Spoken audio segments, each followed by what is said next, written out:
You did it. We completed day one. For those of you that have done the challenge before, you know how good day one feels to just get back to your roots and to replenish yourself and give yourself the love and attention and the nutrients that your body so badly desires. The other thing that we really crave is community. We're humans. So I think that's one of the biggest reasons why this works, is because we know that we get to lean on one another. A couple housekeeping call outs that I do want to make for all of you. Guys, the movement section, that is all for you to define. And it's completely up to you what movement looks like. So we have a section on our website, www.sashas7day.com, that is primarily dedicated to movement.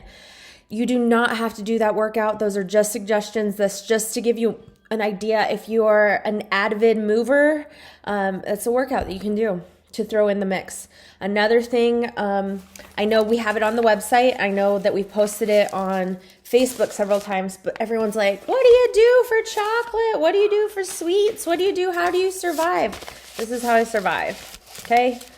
They're all paleo or primal. This one's not paleo, but it has quinoa in it, so that's why it's not considered paleo. But guess what? We get to eat quinoa, so we can have this one. So there are so many different yummy ones. They're all 70% chocolate, and they actually do sponsor us. So that's pretty cool too. We're an affiliate of them. You can also find them in gems like this. It's delightful. It's delicious. You can find them at Costco, Whole Foods. Not Costco, sorry. There is Costco's, but not this Costco. It doesn't carry it. The one in Omaha doesn't carry it. Hy-Vee, Fresh Time, Natural Grocers does not carry it. I asked them, they don't, but perhaps the one in Lincoln does. You could ask them to check. So, number one, if you want to purchase some HU chocolate and you want to make sure it just goes through our website, that's awesome. It's another way to support us, your mini coaches and myself. You don't have to do the workout. Don't stress over the workout. Those are just ideas. Those are suggestions. Okay. So let's move on to the topic. This is your nightcap, you guys. So things I love to talk about besides everything is hydration. I love hydration. I love water. I love informing people about water. I love water. Like, water is just such a cool thing in itself. It's an element that everyone looks over. It's definitely the VIP MVP of my life. I love water. I make sure I drink at least 100 ounces a day. I usually surpass that astronomically, but let's talk about water. This entire week, the theme is hydration. Now, when I talk about hydration, I don't mean LaCroix. Although LaCroix is awesome, or sparkling water is awesome, I don't mean juices. I don't mean milk. I don't mean little things that you put in water. I mean water. I'm talking, I want you to drink water. Today's primary focus is going to be water and mental health. This will be short. This will be quick. Did you know that the brain is 75% water? Okay. The brain, if it were just to sit out, it would turn into like a wrinkly little raisin or a wrinkly little walnut if it didn't have water. So the brain is composed of 75% water. What happens when you're dehydrated is that's going to slow down your circulation.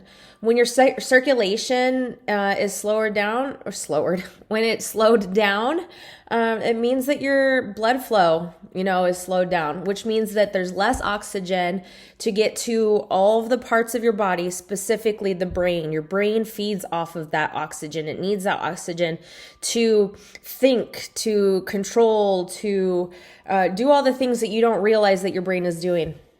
So there are so many studies out there. You can Google stuff, like you could just Google hydration or dehydration for this matter, dehydration and mental health. Okay.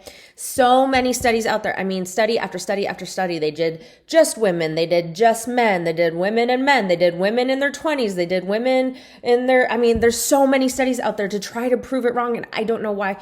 There is nothing to prove besides you need water, and especially for your mental health. So dehydration is linked to health problems, specifically and or such as anxiety and depression, but it's also tied to mood swings, tiredness, headache, and fatigue. Again, remember that your brain is 75% water. When your brain is dehydrated, when you are dehydrated, it reduces your brain's energy. It reduces its ability to function at its best or at its peak. It impedes your serotonin production.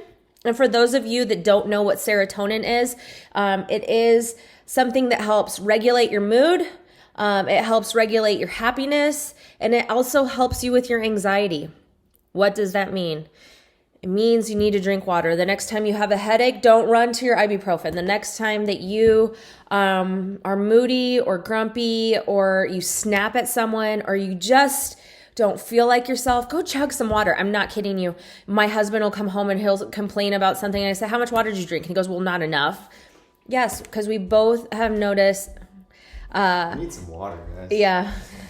We both can tell a difference, and we know the importance of it. And this entire week, we're going to focus on it. I want you to just rate yourself today. How does that feel? What does that look like for your mental health with water? And now that you've increased your water intake, do you feel better? Is your body happier? Have you noticed your moods are regulated? You have less headaches. You have more headaches. Like, keep me in tune with all these things. But for today, it is important for your brain to have water. All right. Have a good night.